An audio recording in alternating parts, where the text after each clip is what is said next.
Modern football often settles into a predictable loop. Elite teams tend to mirror one another, following the same rigid systems until the game feels more like a repeatable exercise than a contest of styles.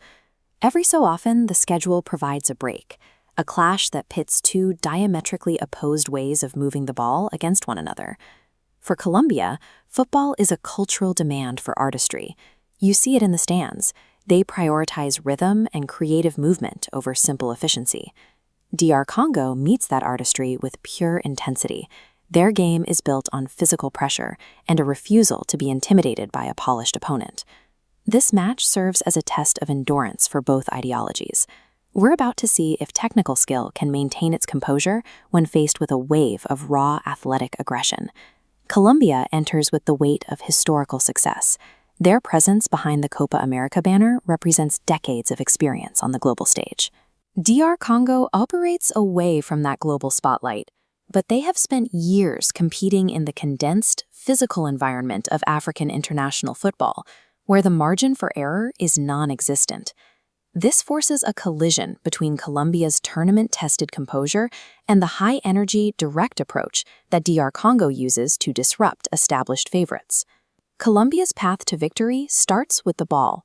They use short, quick passing sequences to establish a tempo that they can dictate, forcing the opposition to chase shadows. This is where their individual skill becomes a weapon.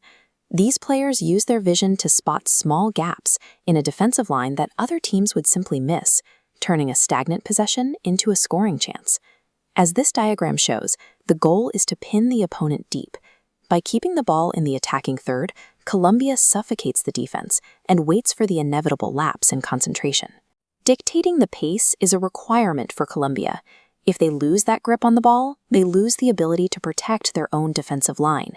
DR Congo doesn't view possession as a necessity. They prefer a direct, vertical approach that favors speed and sudden, explosive transitions over patient build-up play.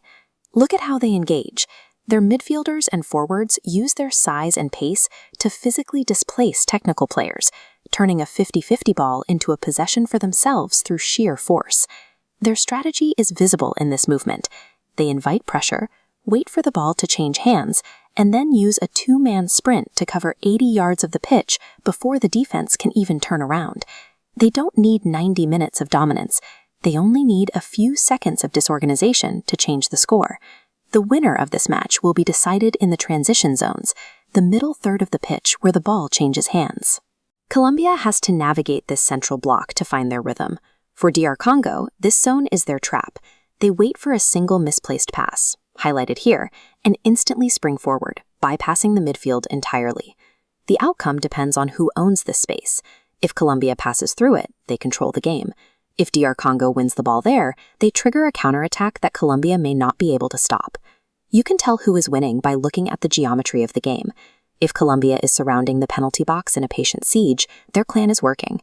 If the game becomes an end-to-end sprint where players are constantly out of position, DR Congo has successfully pulled Colombia into a track meet.